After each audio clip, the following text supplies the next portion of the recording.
আল্লাহ বলে মুসা দুনিয়ার সবাই সবাইকে ভুলে যাবে, কিন্তু আমি আল্লাহ কোনোদিন কাউকে ভুলবো না। তাহলে যিনি আমাদের ভুলবেন না তিনি কে? তাহলে তাকে আমাদের ধরার দরকার আছে না নাই? এখন বলেন তো আল্লাহ ধরার আমল কি? এই ভাই কি এই পুস্তক লেখি এই টাকা দেওয়ার জন্যই খালি আপনারা মাহফিল করেন নাকি? তো শোনা লাগবে না? আল্লাহ ধরার আমল কি কোন? তো দুই একজন কয়, বাদ বাকি কয় না। আরো জোরে বলেন। আল্লাহকে ধরতে গেলে 1 নম্বর আমলের নাম হলো নামাজ। লা সালাতা লা ঈমানা, যার নামাজ নাই তার ঈমান নাই। ওই আল্লাহ ধরবে কিভাবে? ঈমানই নাই। লা সালাতা লা দীনা, যার নামাজ নাই তার ধর্ম নাই। বাইনাল আবদি ওয়াল কুফরি তারকুস সালাত, বান্দার কাফেরের মধ্যে পৃথক করার জিনিসটার নামই হলো নামাজ। মান তারাকা সালাত মুতাম্মিদান ফাকাদ কাফারা, ইচ্ছা করে 1 ওয়াক্ত নামাজ যারা বাদ দিল তারা কাফের হয়ে গেল। মাগরিবের নামাজ পড়েননি, এশার নামাজ পড়েননি, ওয়াজ শুনতেছেন। ফজরের আগে যদি আপনার মরণ হয়, বাংলাদেশের সমস্ত মাওলানা যদি আপনার জানাজায় শামিল হয়ে দোয়া করে, এরপরেও আপনি জান্নাতে যেতে পারবেন না। এজন্য একটা গজল আছে, কিন্তু যেদিন ডাক পড়িবে, সবাই বলেন কিন্তু একের যুবকেরা এই কত হ্যাঁ হু গান কর, ভালো গান গাইতে তো মুখ খোলো না কেন? কিন্তু যেদিন ডাক পড়িবে কবর মাঝে যাইতে, জোগাড় কিছু করছো বন্ধু তার মাঝে বিছাইতে। ডানে কবর বামে কবর, ভালো করে বলেন, ডানে কবর বামে কবর, নিচে কবর আছে যে, ওপর দিকে চাইয়া দেখো বাঁশের ছাউনি দিছে কে।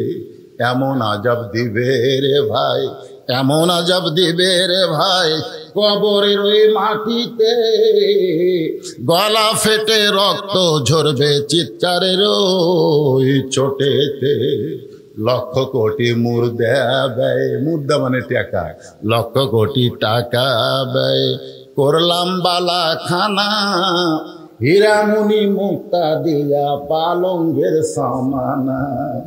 একটু চক্ষু বন্ধ করে দেখো, যেই কবরে তোমাকে 50,000 বছর থাকা লাগবে, ওই কবরে তোমার জানলা দরজা কিছুই থাকবে না। আর আল্লাহর সঙ্গে যদি সম্পর্ক করে নামাজ পড়তে পারেন, কবরে যখন মুনকির নাকির গিয়া প্রশ্ন করবে 3টা, ধরে কোন কয়টা? যখন বলবে মান রব্বুকা, তোমার রবকে, আপনাকে বলা লাগবে মান রব্বুকা, তোমার রবকে। আপনি তো ঘুমাচ্ছেন, ঘুমে রাখা দেওয়া মানে কি ঘুমায় দেওয়া? নামাজ দাঁড়িয়ে বলবে এই মুনকির নাকির, কাকে রব সম্পর্কে প্রশ্ন করিস? কাকে? যেই ব্যক্তি দৈনিক 5 বার মসজিদে গেছে, নিয়ত করার পরে হাত বেঁধেই বলেছে আলহামদুলিল্লাহি রাব্বিল আলামিন, রুকুতে গিয়ে বলেছে সুবহান রাব্বিয়াল আযীম, সেজদায় গিয়ে বলেছে সুবহান রাব্বিয়াল আলা, সারা জীবন কত রাকাত নামাজ পড়েছে, কতবার রাব্বিয়াল আযীম, কতবার রাব্বিয়াল আলা বলেছে, হিসাব দে, হিসাব দে। মুনকির নাকির কয় আল্লাহ তোমার বান্দাকে রব সম্পর্কে প্রশ্ন করলাম, কিন্তু তার পক্ষে নামাজ যেভাবে গরম হয়ে গেছে, এখন কি করি? আল্লাহ কয় যার নামাজ আছে তার রবের উত্তর হয়ে গেছে। 1 নম্বর যদি উত্তর দেবার পারেন, বাকি 2 উত্তরে আর আপনি আটকাবেন না, আটকাবেন না। রে আজকে বাংলাদেশে সব আছে কিন্তু নামাজ নাই। অনেকে বলে হুজুর তাই বলে কি মনে করেন আমি বেনামাজি? আমি 5 ওয়াক্ত না পড়লেও জুম্মা পড়ি, জুম্মা পড়ি, সবার শেষে এসে আগে যাই। এরকম জুম্মা পার্টি আছে না নাই? ধরে কেন আছে না নাই? আল্লাহ হাসরের ময়দানে বলবেন আমার জামাই ওয়াজ করলো লা তাকনাতু মির রাহমাতিল্লাহ, আল্লাহ রহমত থেকে নিরাশ হয়ে না। এই আয়াতের অনুযায়ী আল্লাহ হাসরে বলবেন এই জুম্মা পার্টি যারা 5 ওয়াক্ত নামাজ পড়ো নাই, আমি আল্লাহ রহমানুর রহিম আমি তোমাদেরকে জান্নাত দিয়ে দিলাম, যাও। 5 ওয়াক্ত পড়েনি, খালি জুম্মার হাজরা দিছে, শেষে যে আগে বাড়াছে এদেরকে আল্লাহ জান্নাত দিছে।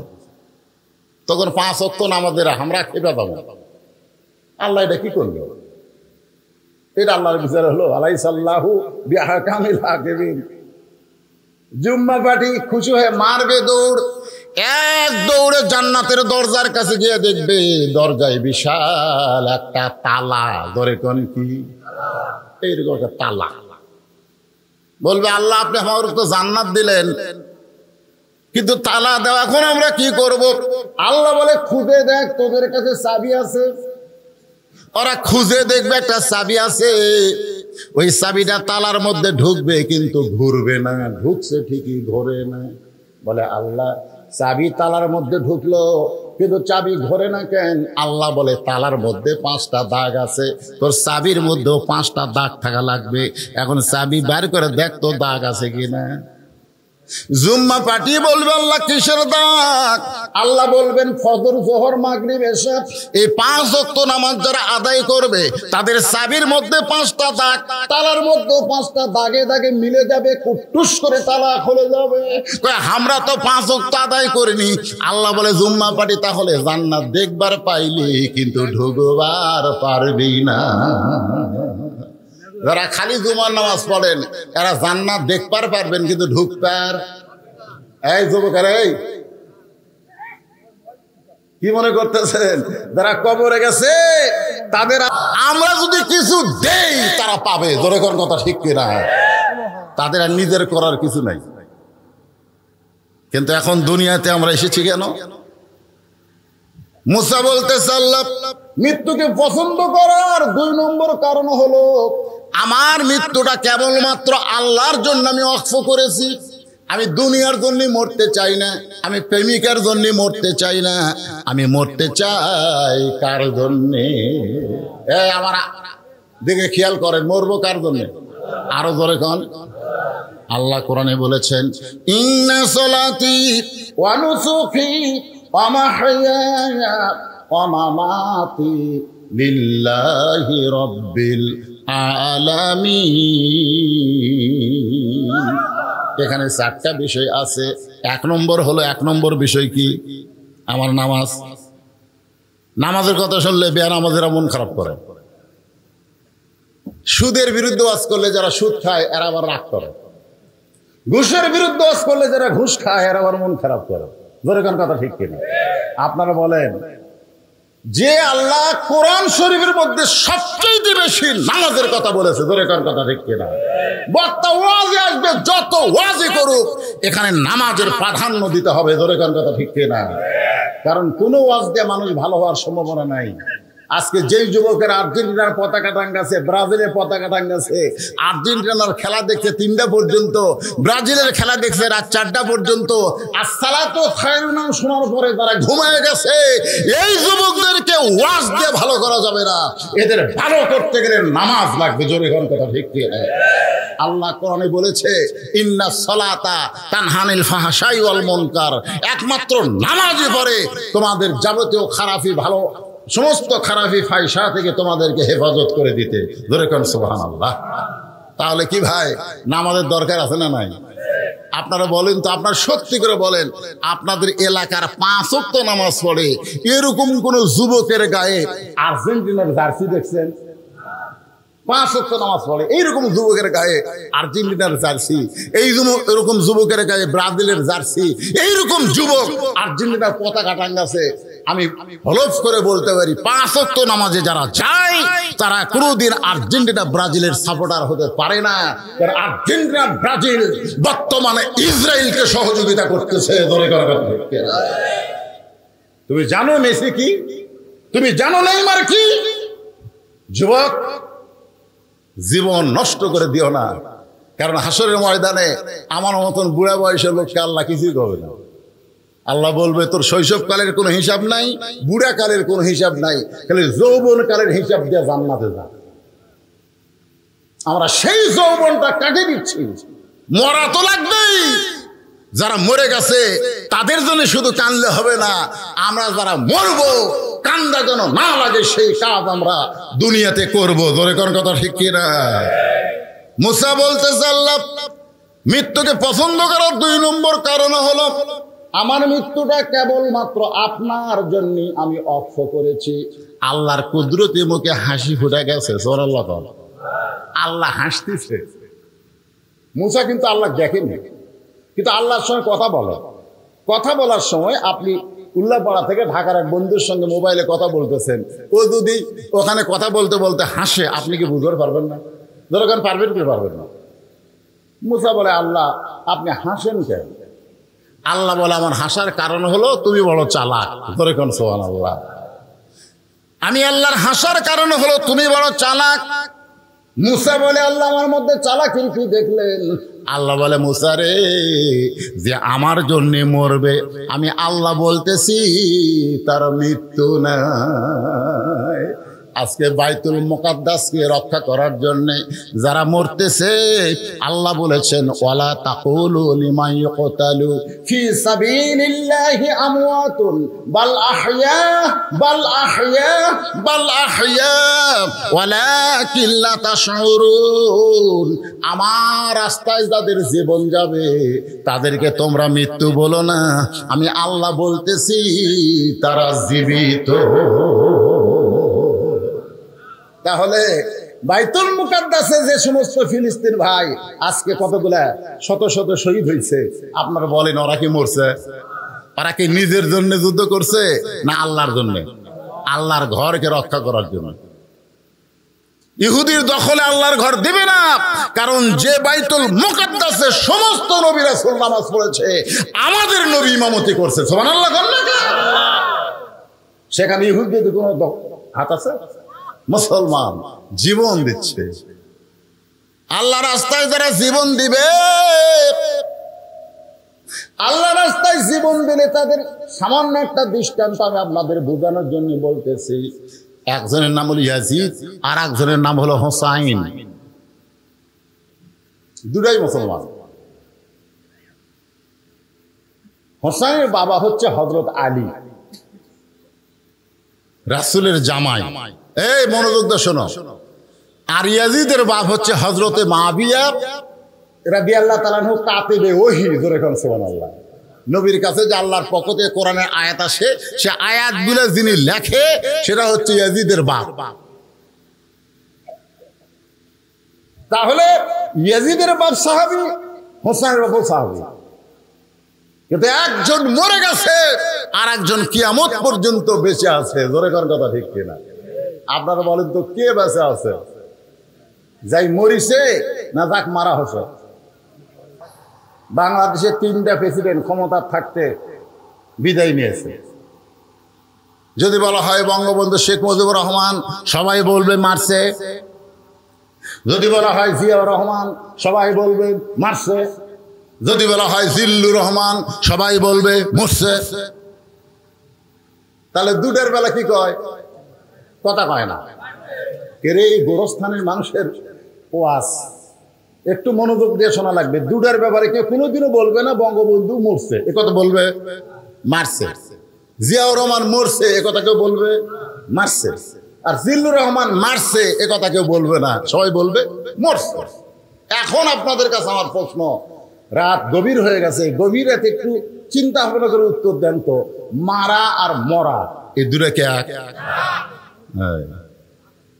ভাগ কিন্তু আছে। মারার মরার মধ্যে তফাৎ কি, এইটা বোঝানোর জন্য বলতেছি। হোসেন রাদিয়াল্লাহকে হত্যা করার পর তার মাথাটুকু নিয়ে গেছে ইয়াজিদের দরবারে। জিয়াদ তার মাথা নিয়ে গেছে, আর দেহর আছে বর্তমান কারবালায়। দেহ কোন জায়গায়? কারবালায়, ইরাকেরই কারবালায়। আর মাথা নিয়ে গেছে দামেস্কে। ইয়াজিদ তখন ক্ষমতার চেয়ারে বসে, এরকম ক্ষমতার চেয়ার।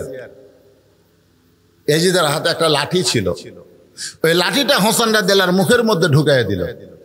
লাঠি দেখেন, দেহ তো নাই, শুধু মাথা, সেই মুখের মধ্যে আবার লাঠি ঢুকায় বলে, হোসেন জেদ করে শেষ হয়ে গেলি। তোকে আমি বলেছিলাম তুই ইমাম হ, আমি নেতা হব, তুই করবি ইমামতি, আমি হব রাষ্ট্রপতি।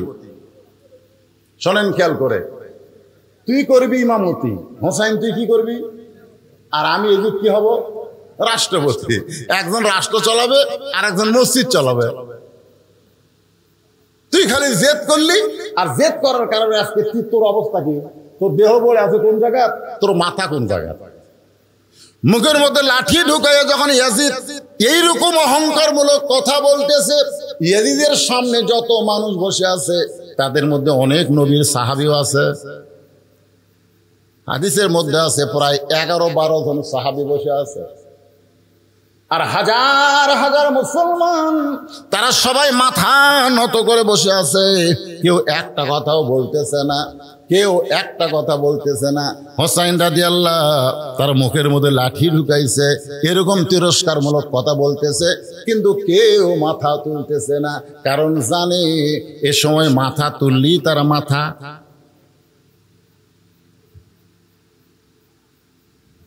কি খবর?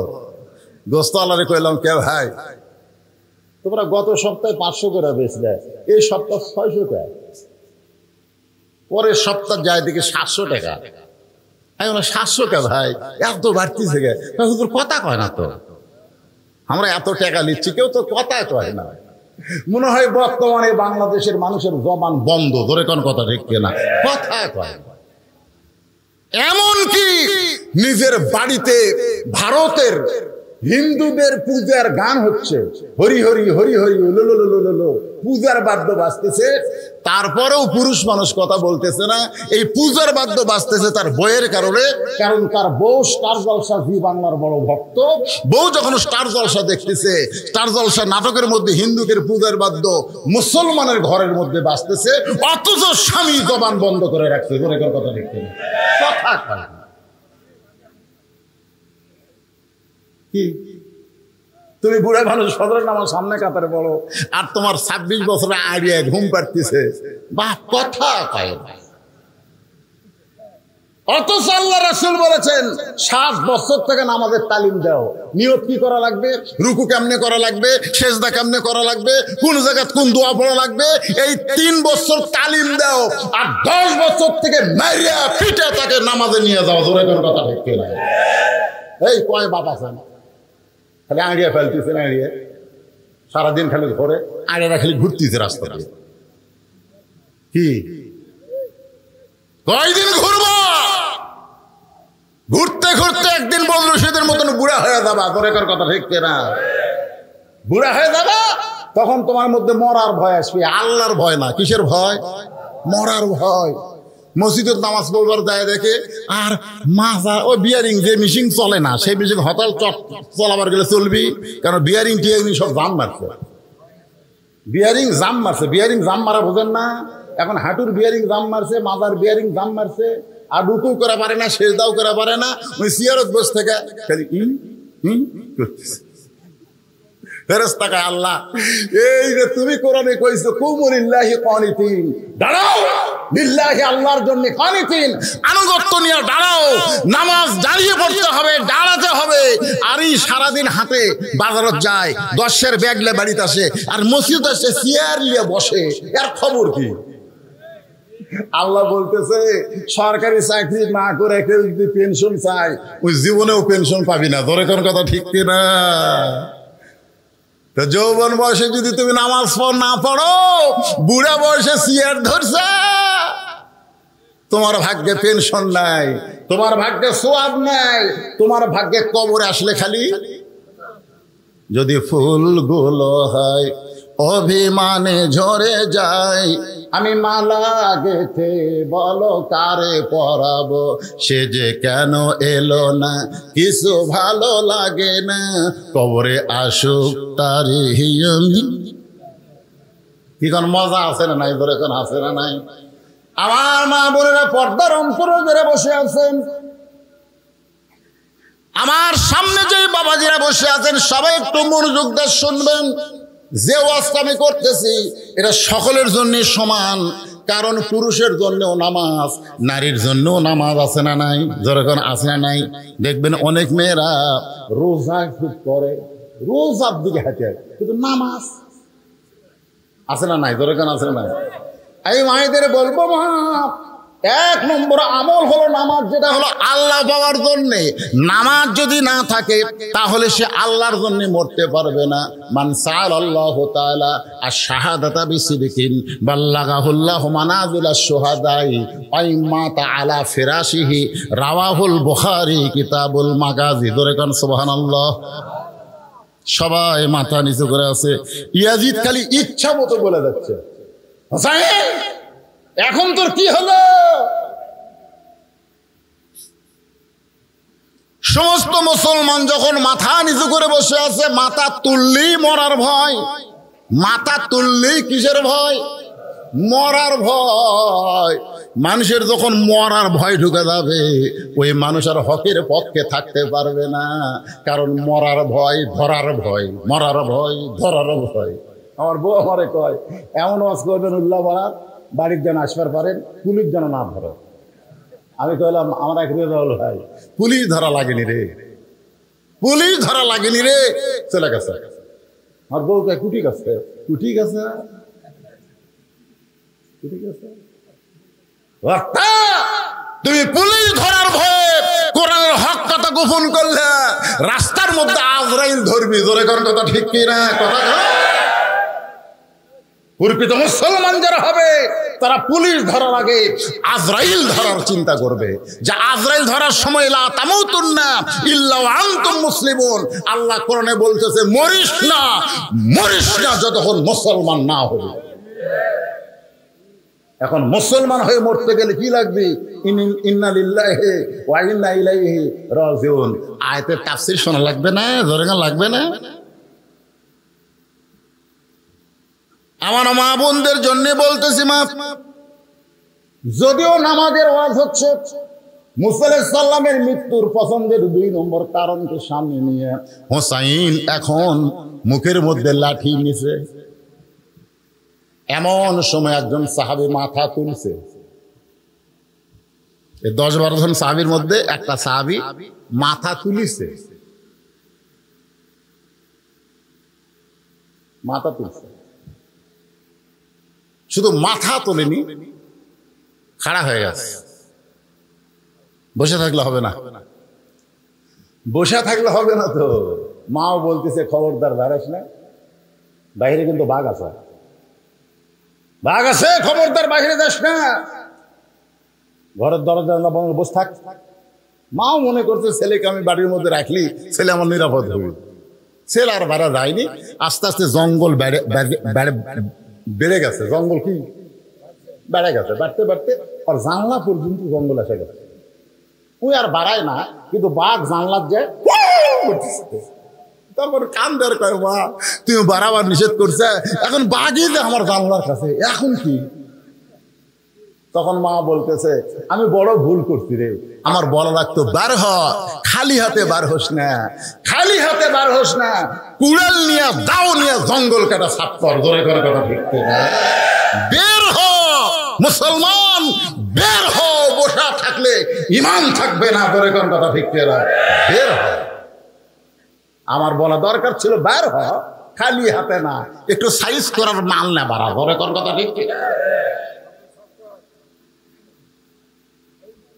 একজন মাথা তুলেছে, যেই সাহাবী মাথা তুলেছে তার নাম হলো আনাস ইবনে মালিক। আনাস ইবনে মালিক, যিনি একাধারে 10 বছর আল্লাহর নবীর খেদমত করেছে। বলে এখন অনেকে মনে করতে, হুজুর নবীর খেদমত করতেছে, নবীর পাও টিপে নাকি? এখন কতগুলা বক্তা এসে দেখবেন, আমি দেখছি অনেক হাফেজি মাদ্রাসায় বক্তা এসে 3 জন ছাত্র লিখছে, ওরা ফট করে পর্দা দেয়, এরকম পর্দা টানে দেয়, বুঝলেন? পর্দা টানে দেয়, হুজুর রেস্টে আছে। 3 জন ছেলে, কেউ কপাল টিপতেছে, কেউ আঙ্গুল টানতেছে, কেউ উড়ে টিপতেছে, ওরা হাঁটু টিপা দিচ্ছে। একজন পুরুষ আর একজন পুরুষের গায়েও হাত দেওয়া হারাম, গায়েও হাত দেওয়া হারাম। তোমার এতই যদি টিপে এলে ওর অভ্যাস থাকে, বইয়ের থেকে টিপে এলাও। কথা কান না, আবার খালি বইয়ের থেকে টিপে এলেও না, বউ কেন টিপে দিও।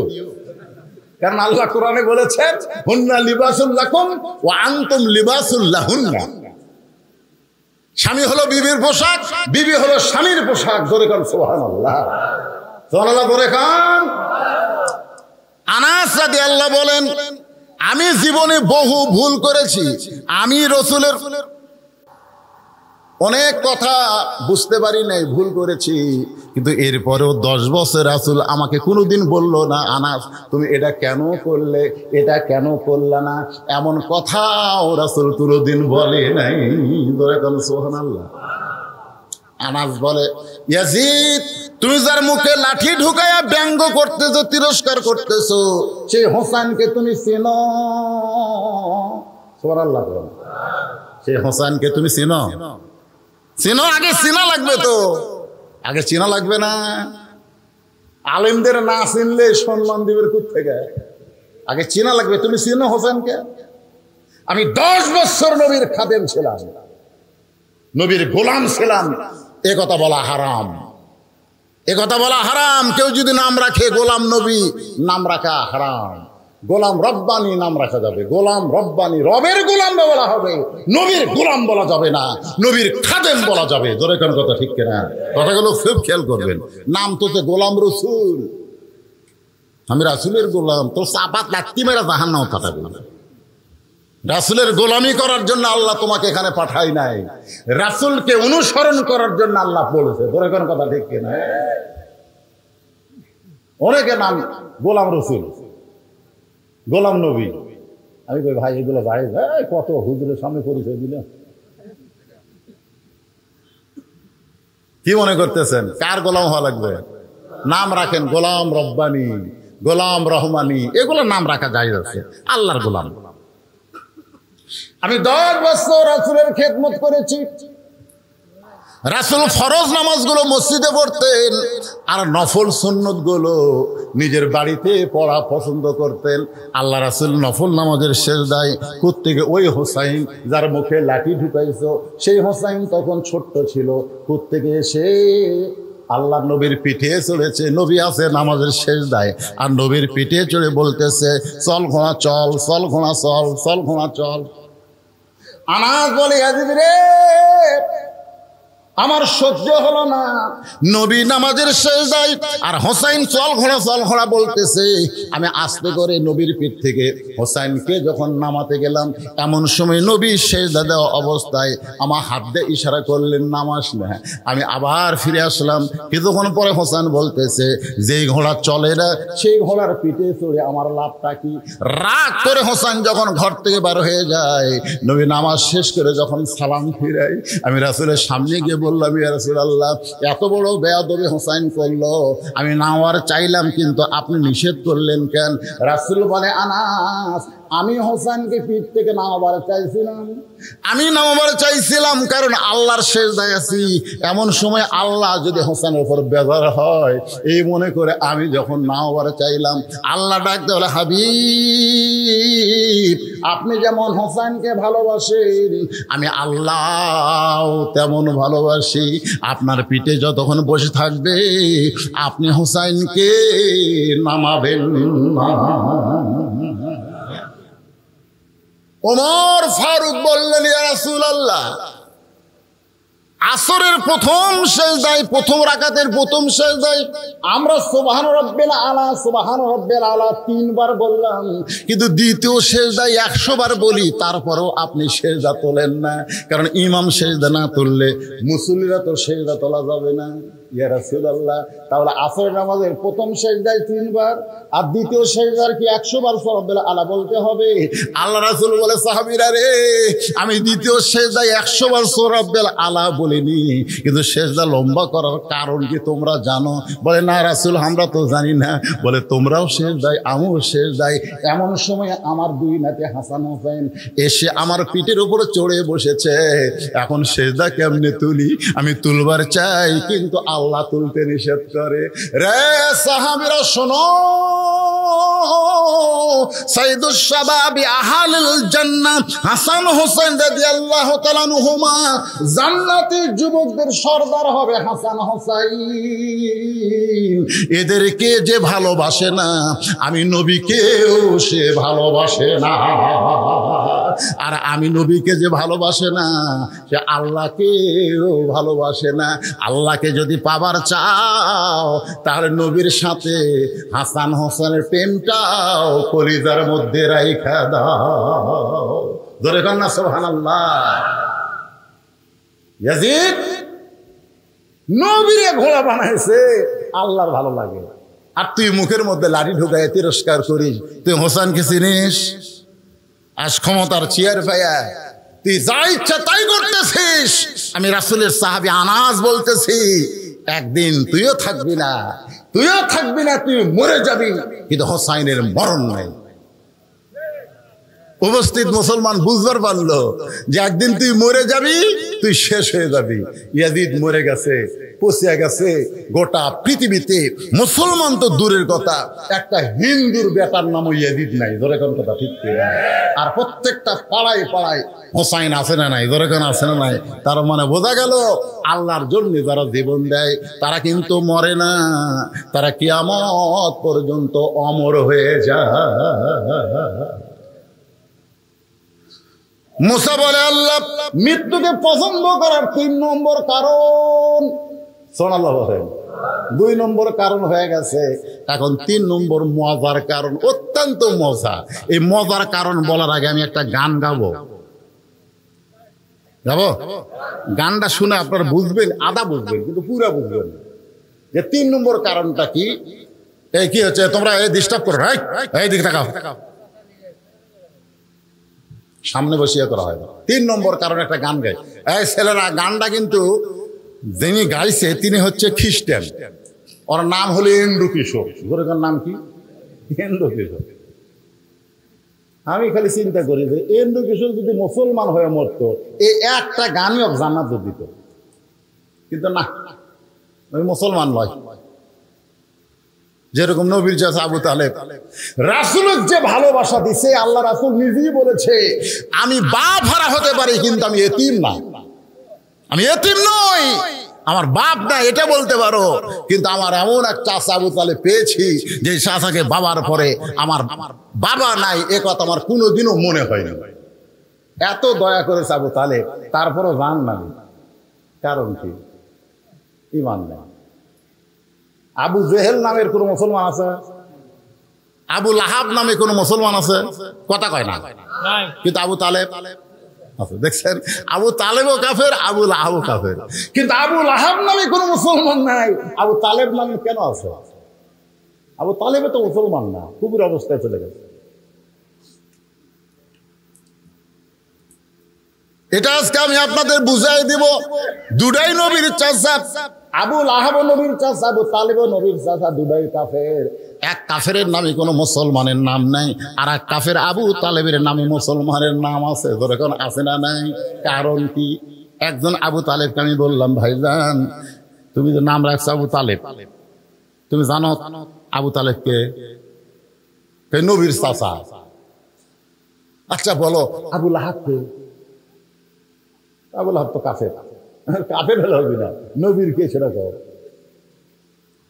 যে হুজুর আমি তো জানি না, ওটাও নবীর চাচা। আবু লাহাব নাই কে? তোমার নাম আবু তালেব কেন? হুজুর আমার বাপ রাখছে, আমি জানি না।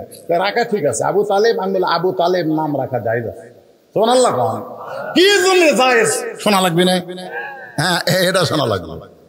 কারণ গান ঢাকাইয়ে কই, আপনারা খুব খেয়াল করবেন, গানের দিকে খেয়াল দেখেন তো। মুসা নবীর মৃত্যুকে ভালোবাসা 3 নম্বর কারণ আপনারা বুঝবার পারেন কিনা? চলতে পথে 2 দিন থামিলাম, যাবার কালে একজন আরো দেখা না পাইলাম, ও আমার সাদের মালা যায় রে ছিঁড়ে, রইব না আর বেশি দিন তোদের মাঝারে। ডাক দিয়েছেন,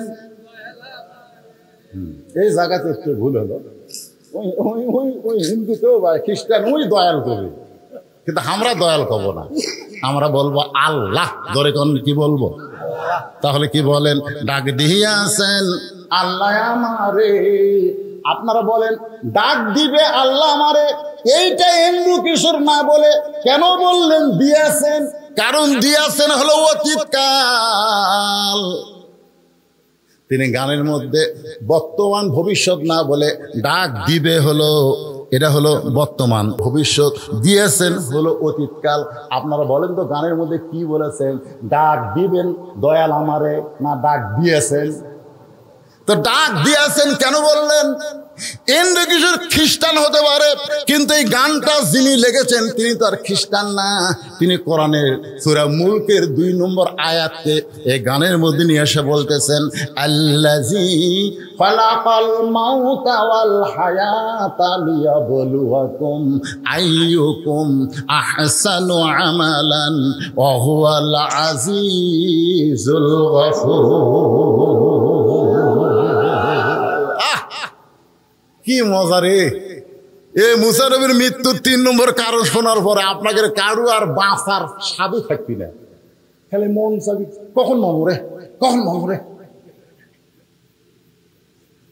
আমার এক আত্মীয় বুঝলেন, সেই বাসা করছে শহরে, আমি তো গ্রামে থাকি। আমার এই বাড়ি করে অভ্যাস আছে। কি কয়ে বাড়ি? আপনার গ্রামের লোকেরা কি করেন? এটা কার বাড়ি, এটা কার বাড়ি, এটা কন না। তো আমার ওই দোস্তর বাসার যায়, বাড়ির যায়, আমি বললাম কে ভাই, এত সুন্দর গেট আর যে সুন্দর বাড়ি, কত টাকা লাগছে?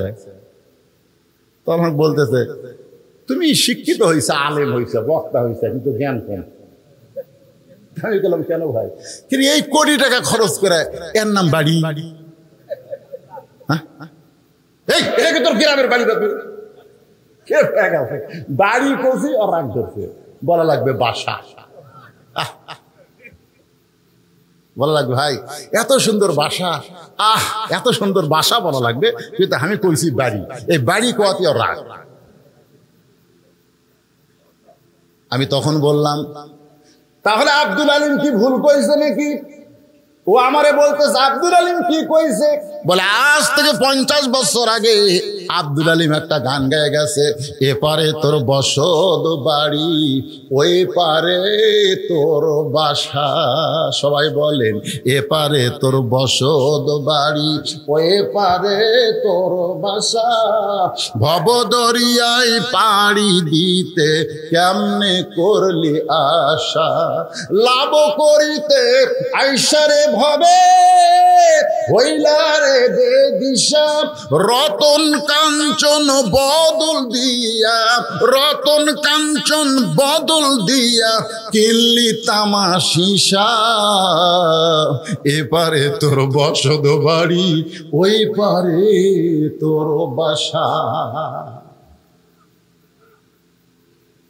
ও আমারই কইল, ভাই এ গান দিয়ে আপনি কি বুঝাইলেন? আমি গেলাম, গান দিয়ে বুঝাইলাম পাগল, দুনিয়াতে কয়দিন আমরা বসত করব, আর যেখানে বসত করা হয় সেটা হলো বাড়ি, আর চিরস্থায়ী ভাবে যেখানে থাকা হবে সেটার নাম হলো বাসা। আপনাকে অনেক ধনী মানুষ সিরাজগঞ্জ শহরে বাসা করছেন, কিন্তু আপনাদের এই পূর্ণিমাঘাতি তাদের বাড়ি আছে, মাঝে মধ্যে তারা কিন্তু আসে, থাকতে আর চায় না। ধরে কোন ঠিক কিনা? গ্রামের লোকেরা বলে, ভাই এতদিন পরে যখন আইসেন বাড়িতে একটু থাকেন। কয় না ভাই, আমার বাসার যাওয়া লাগবে, আমার বাসার যাওয়া লাগবে। তার মানে বাড়িটা দেখতে আসা যায়, কিন্তু থাকার জায়গা না। আমি থাকবো বাসায় গিয়া।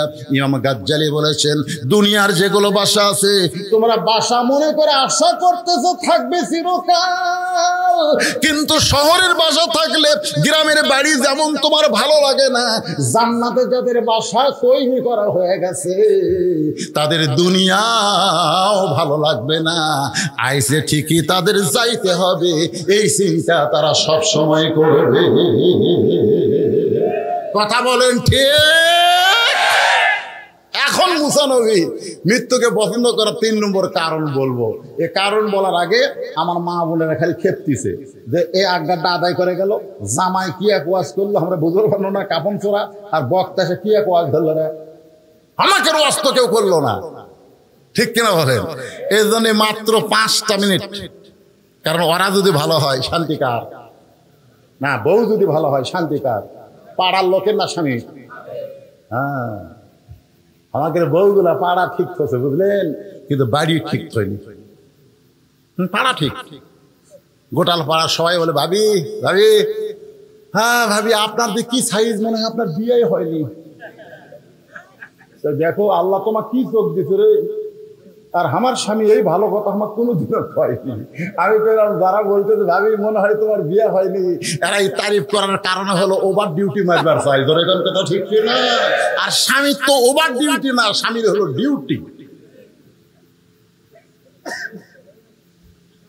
কারণ আপনাদের পূর্ণিমা গাজীতে এই জায়গায় নিয়ে আবার কোনোদিন আসতে পারবো তার কোনো গ্যারান্টি নাই। ধরে কোন কথা ঠিক কিনা? একই থানায় ওয়াজ ছিল আমার আর কাউসারির, একই থানায়। যেদিন মারা গেল আমার ওই থানাতে ওয়াজ ছিল। আমরা দুই ভাই এক জায়গা তো ওয়াজ নাই, কিন্তু একই থানায়। আমাকে আজরাইল সেদিন ধরবার পারেনি, আমাকে হয়তো খুঁজিছে, খোঁজার পর দেখতেছে কোনটা ধরলে এখন কাম হবে, এই কাউসারি ধরছে না। ওয়াজ ওঠার আগে আমাকে বললো ভাইজান শরীরে একটু খারাপ লাগতেছে, আপনার কখন দেবে? আমি বেল করে চালাচ্ছিলাম। আমি বললাম ভাই এর কিন্তু কি অভ্যাস হলো, আদায় করতেছে বক্তা তুলে দেওয়ার আক্কেলি নেই। আমি তাই বলতেছি তাহলে দোয়া করেন ভাই, আমি টেতর যাচ্ছি, শরীর একটু নার্ভাস লাগতেছে, দোয়া করেন। আমি দোয়া করলাম কি আমানিল্লাহ। কি ভাবতেছেন? বাড়িতে বলে গেছে বউকে যে 2টার দিকে আসবো। কাউসের ভাইয়ের একটা অভ্যাস ছিল, বাড়িতে আসলে বউ দুধ গরম করে রাখে, 2জন মিলা খায়। স্বামীর জন্যই বউ রাখে, কিন্তু স্বামী আবার একলা খায় না, বউ মিলা খায়। এই জন্য স্বামী যাওয়ার মাত্র কয়েকদিন পরে বউ চলে গেছে। ধরে কোন কথা ঠিক? 17 দিন পর, মাত্র 17 দিন পর। এলা গোপন খবর তো জানেন না, খালি ধান্দা। আসতে কানে কানে কেউ হুজুর রাজনীতির অর্জন করেন না, কয়দিন থাকবো রে দুনিয়া? হ্যাঁ কয়দিন থাকবো? বাড়ি বানাতো ঢাকা, 5 তলা তুটা 1.5 লাখ টাকার খা, 12,000 টাকার কম্বল।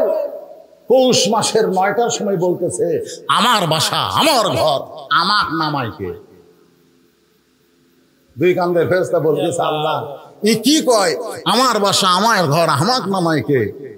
আল্লাহ বলতেছে ধৈর্য ধর, দেখা দেখ। রাত 3টার সময় একটা ভূমিকম্প। ধরে কোন কি কম্প?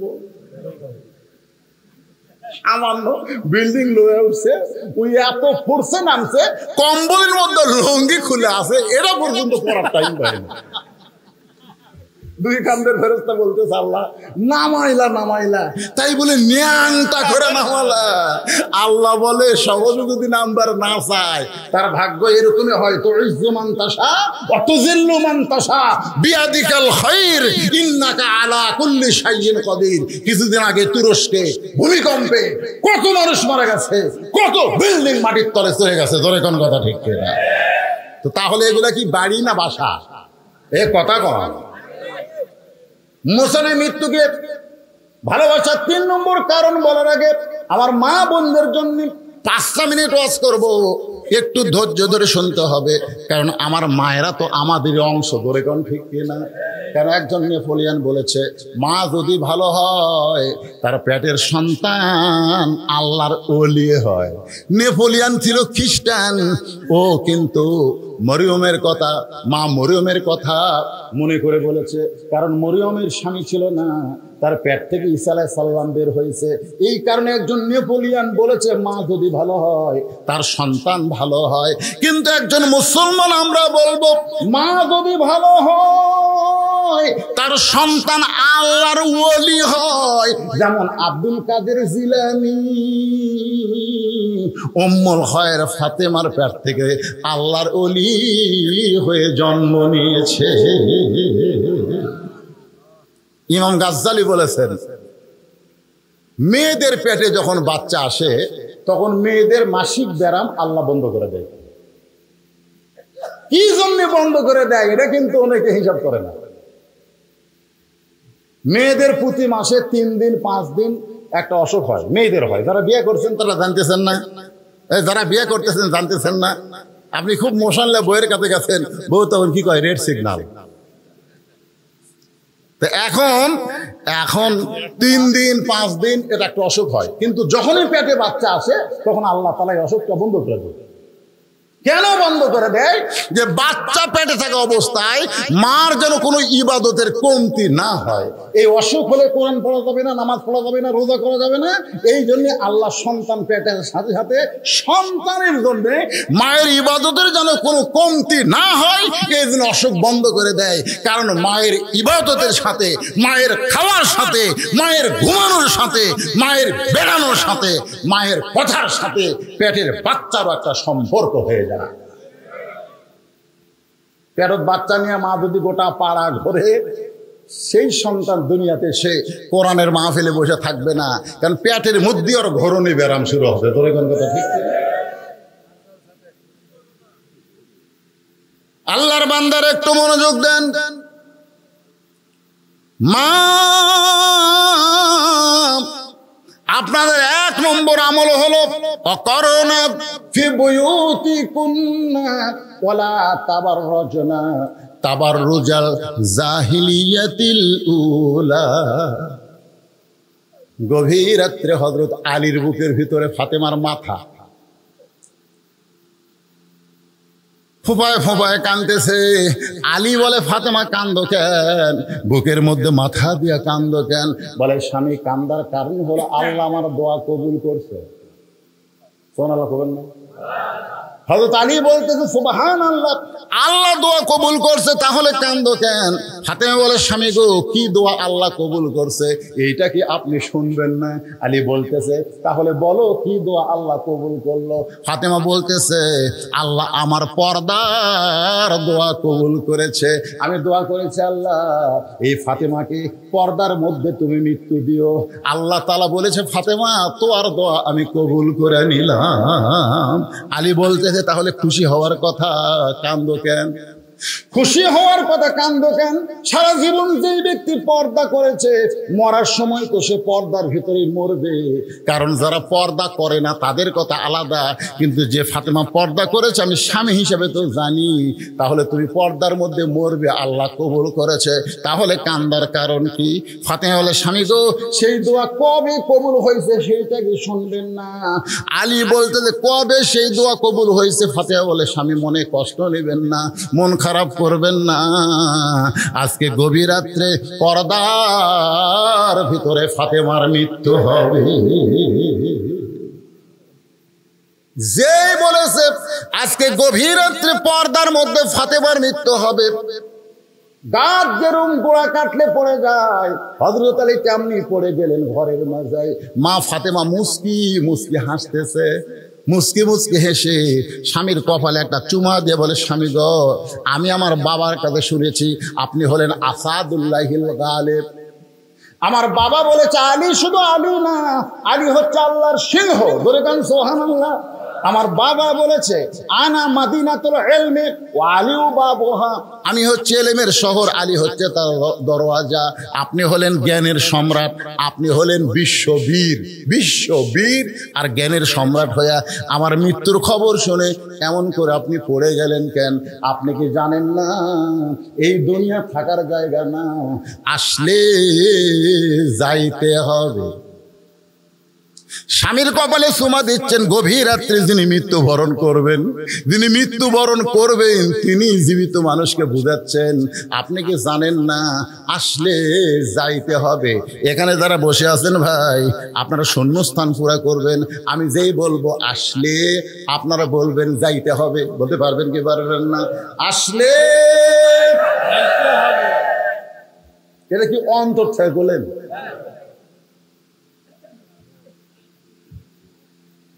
যেতে তো হবে, কিন্তু সেটা কখন দেবে? এরা টাইম দিলে যে বদরশিদ তুই আর বছর 3 থাকি, তাও একটা মজা পাওয়া যেত। আমি আর বাংলাদেশে থাকতাম না, যে ভাবি হোক মক্কা যেতাম, বেঁচে ঠেলে সব বেঁচে মক্কা মদিনা চলে যেতাম। 3 বছর আর এই দেশে আমি থাকবো না ভাই, ওটি যায় খালি 1 লক্ষ টাকা সব, 50,000 সব, ধরে কোন ঠিক না? আমি যা কামার আঙ্গিনাত কোরআন খতম দেই। একজন কয়, হুজুর আপনি পাগলা হতো, চলেন তো হোটেল, চলেন। আমি পাগলা? এখানে একবার আলিফ বললে বাংলাদেশে হবি 10 সোয়াব, আর এটি 10 লাখ হবি। কারণ এখানে একটা আল্লাহ বললে 10 লক্ষ 1 লক্ষ বার আল্লাহ বলার সওয়াব হবে। ধরে করে সুবহানাল্লাহ। ওরা খালি যায় নামাজ খোঁজে, খালি কম্বল খোঁজে, বুঝলেন? আমার সাথে গেছিল, তুই কয় জানা দিবি, কোন জামায় কি দিবি, খালি এলে করতেছে মার্কেট।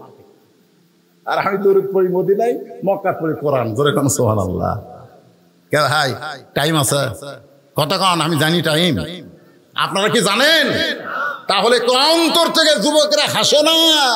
এই বছরে দেখছি বুড়ার চাইতে এই যে R15 এমন সব মোটর সাইকেল পাশে বুঝলে। আমি এক বেদির বাপের বাড়িতে যাই, দেখি পিছন দিকে সিট উঁচে, এই ট্যাঙ্কির একটু দোপা দোপা মানে নিচে, পিছন দিকে উঁচে। আমি বললাম কে ভাই মোটর সাইকেল? জামাই দিছে হুজুর। এইরকম কেন? দেখে শুনে নিছি, আমার টাকাতে মোটর সাইকেল কিনেছি, জামাই থাকবি নিচে আর আমার বেটি থাকবি উঁচে, পিছন থেকে উঁচা দেখতেছেন না, উঁচার উপরে। আমার জামাই যখন মোটর সাইকেল চালাবে, আমার মেয়ে তখন ওর ঘাড়ের উপর হাত দিয়ে থাকবে। জনগণ বুঝবে টাকা নিয়ে মোটর সাইকেল নিলে নিচেই থাকা লাগে। ধরে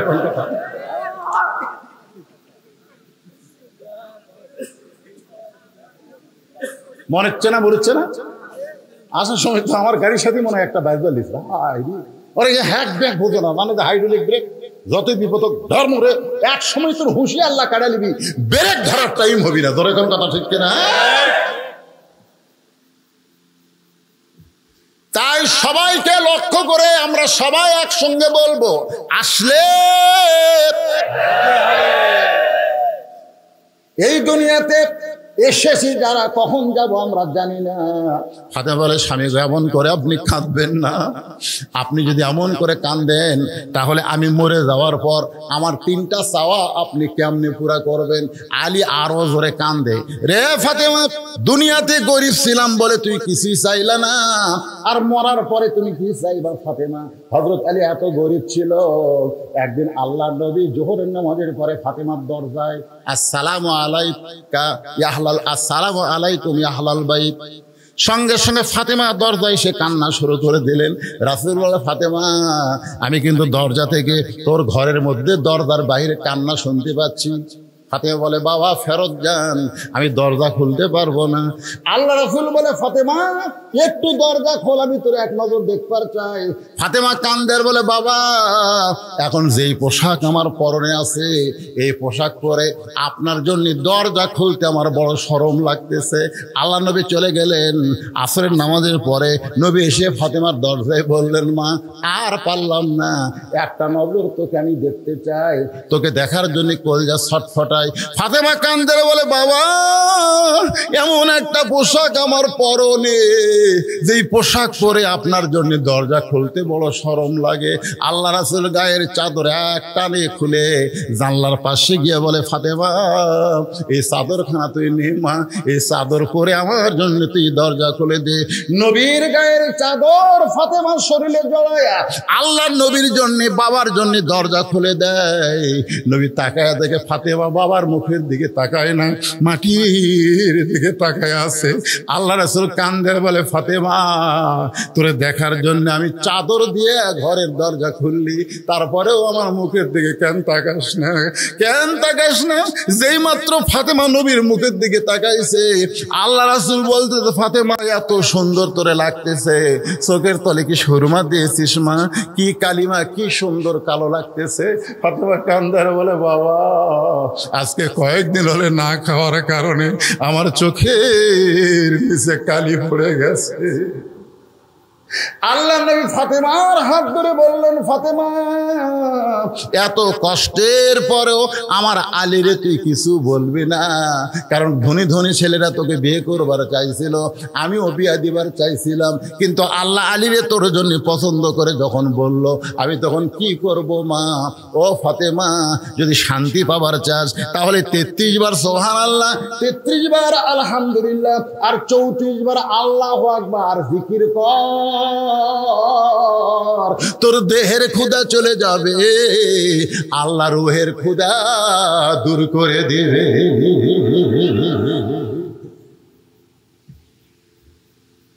আলী কান্দের বলে ফাতেমা দুনিয়ার জীবনে কিছুই দিবার পারলাম না, আর তুমি মরার পরে কি চাইবা ফাতেমা?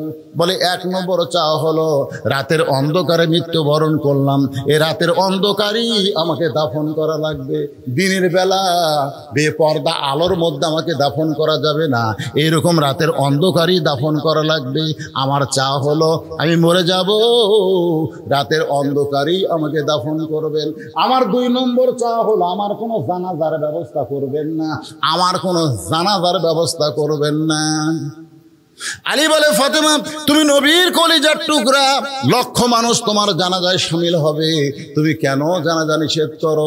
ফাতেমা বলে স্বামী গো, আমি এতদিন পর্দার মধ্যে থেকে আল্লাহর হুকুম আমল করার পরে বুঝতে পেরেছি লক্ষ মানুষ যদি বলে ফাতেমা ভালো, আল্লাহ কিন্তু লক্ষ মানুষের দিকে তাকায় থাকবে না, আল্লাহ খালি আপনার মুখের দিকে তাকায় থাকবে। আপনি যদি বলেন ভালো না, তাহলে লক্ষ মানুষের দোয়া দিয়ে ফাতেমার 1 তিল পরিমাণ লাভ হবে না। আর দুনিয়ার তামাম মানুষ যদি বলে ফাতেমা খারাপ, আর আপনি যদি বলেন আমার বউ ফাতেমা ভালো, এক স্বামীর মুখের সার্টিফিকেটে ফাতেমার জান্নাতের 8টা দরজা খুলে গেল। আমার মায়েরা, পদ্মার অন্তরে যারা আছেন মা, গ্রামের লোক আপনাকে ভালো কোক, দুনিয়ার লোক ভালো কোক, এইটা কোনো সময় আপনি চাবেন না। আল্লাহ রাসূল বললেন ফাতেমা আল্লাহর পরে কাউকে যদি সেজদা দেওয়ার হুকুম থাকতো, তাহলে প্রত্যেকটা মেয়েকে আমি বলতাম স্বামীর পায়ে সেজদা করো, কিন্তু আল্লাহ ছাড়া কাউকে সেজদা করা যাবে না। এই কারণেই বললাম স্বামীর পায়ে সেজদা করো না। কিন্তু বুঝে নাও, মেয়েদের কাছে আল্লাহর পরে সবচাইতে যে দামি সেই হলো তার স্বামী। ধরে কোন স্বভাব। আমার মায়ের একটু মনোযোগ দিয়ে শোনেন। ফাতেমা 3 নম্বর দাবি করলেন স্বামী গো, আমার লাশটা কিন্তু খাটনিতে তুলবেন না, আমার লাশটা খাটনিতে তুলবেন না। আমি ফাতেমার দেহের ওজন কত এটা দুনিয়ার কোনো মানুষ যেন বুঝবার না পারে। সুবহানাল্লাহ। বর্তমানে যে খাটনি কান্দে নেওয়ার 4 জন, সে 4 জন তো আমার নাই। আমার বাবা যদি দুনিয়াতে জীবিত থাকতো, মরা মেয়ে লাশের খাটনি বাবা কান্দে নিবার পারত। আমার হাসান হোসেন যদি বড় হইতো, তাহলে মায়ের লাশের খাটনি কান্দে নিবার পারত। 6 মাস আগে আল্লাহ নবী দুনিয়া থেকে বিদায় হয়ে গেছে। আমার হাসান হোসেন এত ছোট, ও গো স্বামী, আমার লাশটা শুধু আপনি কান্দে নিয়া ওই জান্নাতুল বাকির পূর্ব কোনায় এই যে হজ করেছেন আমার বাবাজি, আল্লাহ আমাকেও করাইছেন, আপনিও তো করছেন।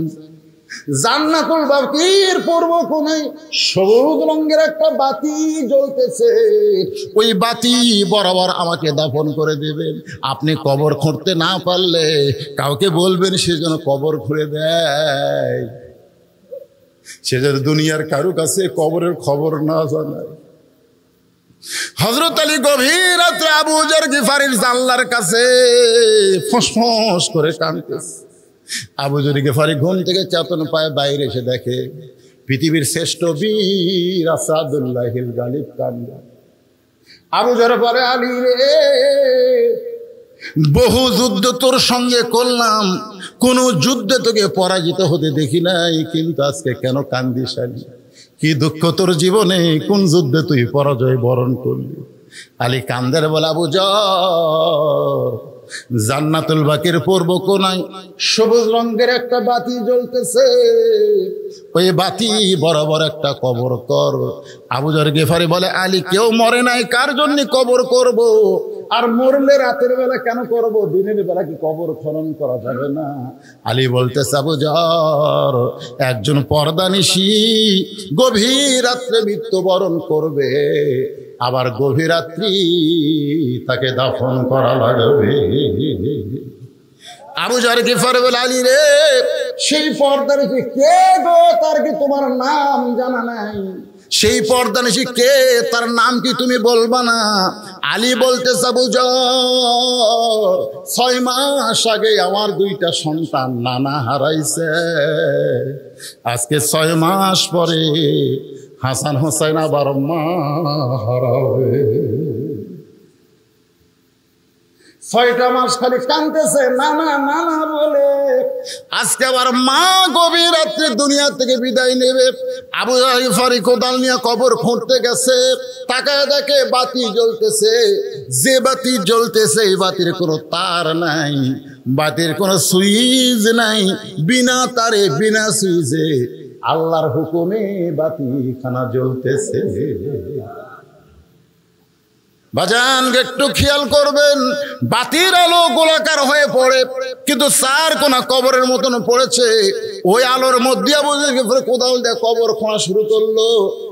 এক সময় আবেগে বলতেছে, কবর রে, দিনের বেলা খুঁড়তে আসলাম না, রাতের বেলা খুঁড়তেছি, তুই কি জানিস তোর মধ্যে কাকে রাখা হবে? কবর নবীর মেয়ে হওয়ার পরেও নবী যাকে মা বলে সম্মান করেছে সেই ফাতেমার কবর হবে। খবরদার বেয়াদবি করিস না। আবার 2 কোদাল মারার পরে গেলে, কবর রে, জান্নাতের যুবকদের সর্দার হাসান হুসেনের মায়ের কবর হবে, খবরদার বেয়াদবি করিস না। আবার কোদাল মাইরা কয়, আসাদুল্লাহিল গালিব আলীর বিবির কবর হবে, খবরদার কোনো বেয়াদবি করিস না। এই বলে আবার যখন কোদাল মারতে চাই, এমন সময় কে যেন বলতেছে, ফাতেমাকে লক্ষ্য করে নয়, আমরা যারা মারা যাব সবাইকে লক্ষ্য করে বলা হচ্ছে। অনেকে বলে, হুজুর এই কথা কি ফাতেমাকে বলা হয়েছে? আসলে ফাতেমা না, এই কথাটা দুনিয়ার তামাম মৃত্যু জাতিকে বলা হয়েছে। কবরের ভিতর থেকে আওয়াজ আসতেছে, আবু যর, কার মেয়ে, কার মা, কার বিবি, এইটা কবর দেখবে না। কবরের পাথেও জোগাড় করে যদি কবর আসতে পারে, কবর তার জন্য জান্নাতের ঘর হয়ে যাবে। আর কবরের পাথেও জোগাড় না করে যদি কবরে আসে, কবর তার জন্য জাহান্নামের গর্ত হবে। এই কথা শোনার পরে আবু যর গিফারি আর কোদাল মারতে পারে নাই। মা ফাতেমাকে গভীর রাত্রে হযরত আলী নিয়ে এসে আবু যর গিফারি আর জান্নাতুল বাকির মধ্যে নাই, গোপনে তাকে দাফন করে আল্লাহর কাছে 2 হাত তুলেছে। আল্লাহ, আল্লাহ, আমার বিবিকে আমি দুনিয়াতে সুখ দিবার পারি নাই, কোনো কিছু আমি করতে পারি নাই। আমার বিবিটা আমাকে কোনোদিন কষ্ট দেয় নাই, আমি কষ্ট পাবো এমন কথাও কোনোদিন বলে না। আমার পর্দা নিচে ফাতেমাকে তুমি কবুল করে নিও আল্লাহ। এই দোয়াটা করে যখন হাতটা চোখে মুখে এভাবে মুছতেছে, তাকায় দেখে সামনে কয়েকটা পুরাতন কবর দেখতে। এই মাত্র ফাতেমাকে কবর দেওয়া হলো, সেই কবর আর নাই, শুধু পুরাতন কবর। কোথায় ফাতেমার কবর? এই মাত্র কবর দিলাম।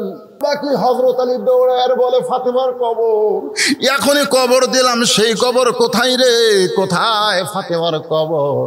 কে যেন বলে, আলী। কি হবে দৌড়ায়া, কি হবে খুঁজিয়া আলী রে? ফাতেমা ছিল আমার পর্দা নিশি, আমি আল্লাহ জোহরা ডিগ্রি দিয়া ফাতেমার কবরটাকে কিয়ামত পর্যন্ত পর্দা করে দিয়েছি। সাইয়্যিদাতুন নিসা আহলুল জান্নাহ, ও মা বোনেরা, জান্নাতি নারীদের সর্দার হবে ফাতেমা। সেই ফাতেমার যদি সিগনেচার নিতে চান, ফাতেমার সঙ্গে যদি জান্নাতে থাকতে চান, তাহলে মাত্র 4টা আমল আপনারা করবেন মা। 1 নম্বর হলো পর্দা, 2 নম্বর হলো নামাজ, 3 নম্বর হলো রোজা, আর 4 নম্বর হলো স্বামীর কথা মতো চলা, স্বামীকে খুশি করা। এই 4টি আমল যদি করতে পারেন মা, আপনাদের আর কোন আমল করা লাগবে না। ফাতেমার সাথে আল্লাহ আপনাদের জান্নাত দিয়া দিবে। আপনারা বলেন, মেয়েরা কি বেজার হবে? যাকবারে হুজুর আমাকে ওয়াজ করতে। এখন মুসা আলাইহিস সালাম মৃত্যুকে পছন্দ করার 3 নম্বর কারণ বলবো। এই কারণ শুনবেন, এরপর আমরা সম্মিলিত সবাই মিলে মোনাজাত করব। তাতে যদি আরো কিছু সময় লাগে, সমস্যা আছে? আমার বড় ভয় কি জানেন, আমি সভাপতি ভাই, আমি তাকে বললাম যে ভাইজান আপনি কি থাকবেন? না হুজুর আমি তো থাকা পারবো না, আমি শরীর খুব খারাপ। এই কথা কিন্তু আমাকে বলছে, তাই বলেন ভাই। আবার বলছে হুজুর আপনি 1টা পর্যন্ত ওয়াজ করে পারবেন? আমি ইনশাল্লাহ, আমি কিন্তু অসুস্থ ভাই, আমি অসুস্থ, কঠিন অসুস্থ। আমি খালি আপনাকে বসার সাইজ দেখেন, আমার হাতের দিকে তাকাই দেখেন, এগুলো সমস্ত ঘা একবারে স্কিন ডিজিজ হয়ে গেছে। বাংলাদেশের কোনো চিকিৎসা নেই, বাংলাদেশের কোনো চিকিৎসা নেই। ইন্ডিয়ার যাওয়া লাগবে, কিন্তু আমার ভিসা দিচ্ছে না। আমি কোন তালিকার মধ্যে নাকি আছি, যাই হোক আমার ভিসা টিসা দিচ্ছে না। এখন আমি যাওয়ারও পারতেছি না। এখন খালি আল্লাহ রহমত আর আপনাকে দোয়া, আপনাকে দোয়া আর আল্লাহ রহমত। জনগণের কাছে আমি যখন ঘর থাকতে মনে হচ্ছিল আমি ওই পড়েই গেছিলাম ওই জায়গায়। হ্যাঁ, এত দুর্বল আমি। কিন্তু আপনাকে এই জায়গাতে আমি জীবনে আছি, উল্লাহ পরে এত ওয়াজ করছি, কিন্তু আপনাকে এই সোনার জায়গা আর কল যে ভরে গেছে। ঘড়ির দিকে তাকায় দেখি 1টা পার হয়ে গেছে। এরপরও মানুষগুলো এমন ভাবে বসে আছে মনে হয় কেবল রাত 8টা বাজতেছে। ধরে কোন কথা ঠিক না? এই যে একটা সুন্দর অবস্থায় আমার মতো অসুস্থ মানুষ আপনাদের সামনে ওয়াজ করলাম। মুসা আলাইহিস সালাম মৃত্যুকে ভালোবেসেছে 3 কারণে, তার 2টা কারণে বলছি। এখন মুসা আলাইহিস সালামকে আল্লাহ বলতেছে, মুসা তুই ভুলে গেলে আমি তো ভুলিনি। ওই 3 ব্যক্তির কথা। ধরে কোন কয় ব্যক্তি? আপনারা হয়তো ভুলে গেছেন, কিন্তু আমি তো ভুলিনি। আমার আগে আমার জামাই কি ওয়াজ করলো, বলছিস জামাই যে জায়গাতে যায় ওয়াজের মূল টার্গেট কিন্তু ঠিক থাকবে। ধরে কোন কথা ঠিক কিনা? কারণ আমার ওয়াজ যারা শুনছেন আপনাকে ওখানে কোনোদিনও ফাঁকি দেয়নি। ওয়াজের এক ডাল বেড়ে করে থুয়ে চলে গেল, ভাই অন্য জায়গায় যাবেন, অন্য জায়গায় যাবেন কিরে, আমি বাড়ি যাওয়ার পারবো কিনা তারই গ্যারান্টি নাই। ধরে কোন কথা ঠিক কিনা? এই জন্য যেখানে যে আলোচনা করি ওখানেই শেষ করে দিই, সমাপ্তি করে দিই। তো মুসা আলাইহিস সালাম বলতেছে, আল্লাহ তাহলে 3 জনের খবর কি? আল্লাহ বললেন, যে ব্যক্তি ধনী হসে গরিব হবার চায় ওরে বলো ও যেন আল্লাহ শুকরিয়া কমে দেয়। ও বলবে আমার বাড়ি আমার ঘর, এটা আল্লাহর কিছুই নেই। ও বলবে ওই যে দেখতেছেন না হুজুর, ওই পুকুর আমার, ওই সাইডে যে জমিগুলো দেখতেছেন এগুলো সবই আমার, ওই পিছনে যা দেখতেছেন ওগুলো আমার, সামনে যা দেখতেছেন আমার ভাইয়ের, আমার চাচা। এলাকার মধ্যে কারো পাও দেওয়ার জায়গা নেই। তো সবই যদি তোমাকে হয় আল্লাহর, তোকে আল্লাহটা দেখতে গেলে 2 মিনিট হাঁটা লাগবে। 2 মিনিট হাঁটা মসজিদের সামনে যা বলতেছে এখানেও আল্লাহর কিছু ছিল না, এখানেও আল্লাহর কিছু ছিল না। আমার চাচা দয়া করে আল্লাহ 10 শতক দান করছে, আর আমরা দয়া করে সিমেন্ট দিয়ে ইটে দিয়ে টাকা দিয়ে আল্লাহ ঘর বানা দিদি। হুজুর এরা আল্লাহ, এরা হচ্ছে না শুকরি। তুমি তো তাকে বলবা যে আমার যে টাকা পয়সা আছে এগুলার মালিক আমি, এ যেন আজ থেকে আলহামদুলিল্লাহ আল্লাহ শুকরিয়া আদায় না করে, না শুকরি করলেই অসম্পদ কমে যাবে। মুসা বলে, আল্লাহ তাহলে যে মেয়েটা রাস্তায় কাঁদতেছে, যার বাড়ি ঘর নাই, সহায় সম্পত্তি নাই, তাকে কি খবর দিব? আল্লাহ বলে তাকে খবর দিও, ও যে অবস্থায় আছে সে অবস্থায় যেন আমি আল্লাহর শুকরিয়া আদায় করে। কি রে ওই আছে এমন একটা বাড়ির পানি হলে পানি পড়ে, রোদ উঠলে আগে বাড়ির মধ্যে রোদ আসে, খাওয়ার নাই কিছু নাই, ওই অবস্থা আলহামদুলিল্লাহ পাওয়া যায়? মুসা বলতেছে, আল্লাহ তাহলে 3 নম্বর লুলা পঙ্গ, হাতও নাই পাও নাই, কাঠের ডুমার মতন খালি গড়ায়। ওই ব্যক্তি বলছে, দুনিয়াতে আল্লাহ আমারে কেন পাঠাইছে, আমার কি কাম? আল্লাহ বলে খবর দিও, জাহান্নামের একটা ছিদ্র আছে, ওকে দিয়ে আমি জাহান্নামের ছিদ্র বন্ধ করব। মুসা বলে, আল্লাহ কি করলেন? কিসের ছিদ্র? আল্লাহ কয়, তুই কানে কম শুনি, জাহান্নামের ছিদ্র বন্ধ করবো রে। মুসাকে আল্লাহ, এটা একটা আমার কথা হলো, দুনিয়াতেও হাত পাওয়া দিলেন না, আমার মরার পরে জাহান্নামের ছিদ্র বন্ধ করবেন, এইটা কেমন খবর? আল্লাহ কয়, আমি হলাম খবর সৃষ্টিকারী, তুই হলেও খবর দেনেওয়ালা। নবীরা হবে খবর দিবে, আল্লাহ হচ্ছে খবরের মালিক। আসল খবর কার? আরো জোরে বলেন। দুনিয়াতে যত খবরই আপনারা দেখেন, যত খবরই পড়েন, এগুলো একটাও সত্য খবর না। আসল খবর হলো আল্লাহর কোরআন। জোরে বলেন কথা ঠিক কিনা? এই জন্য কোরআনের এক নাম হলো খবরে ওয়াহিদ। 1 নম্বর খবর, জালিকাল কিতাবুল লা রাইবা ফি, যার মধ্যে কোনো সন্দেহ নাই। জোরে কোন কথা ঠিক কিনা? এখন যাওয়ার সময় ধনী পড়ছিল, আসার সময় কে পড়বে? বুঝতে পারছেন না? লুলে যাওয়ার সময় শেষে, আওয়ার সময় আগে। খালি চিন্তা করতেছে আমি কিভাবে কই, বিপদ না? এই খবর দেওয়া একটা বিপদ না? তো পঙ্গু বলতেছে, আল্লাহর নবী কি খবর? মুসা কাছে হাসতেছো, কি খবর? অবশ্যই ভালো খবর, আমার আল্লাহ কোনোদিন খারাপ খবর দেবে না। বলেন কি খবর? এরে কি হতে রে, বা আরো আদায় করা লাগবে নাকি?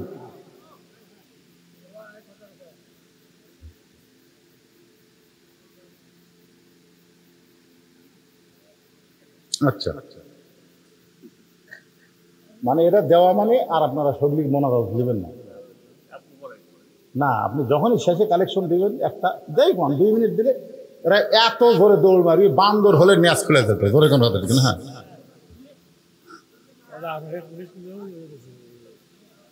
হ্যাঁ, কোনটা ছিল? আরে ওয়াজ তো করতেছি, ওয়াজ আর করতেছি না মানে আপনারা কোন তো, আমি যে এখানে টেসে যাচ্ছি, টেসে আদার পথ থেকে আমি নিঃশ্বাস নিচ্ছি, খালি টাইনে মারতেছি না। কোন প্রত্যেক ওয়াজ আমার শুনে দেখবেন, একটু গল্প করি, একটু হাসাই, একটু মানে একটু দম খাই আর কি, একটু সল্লি আলা মারি।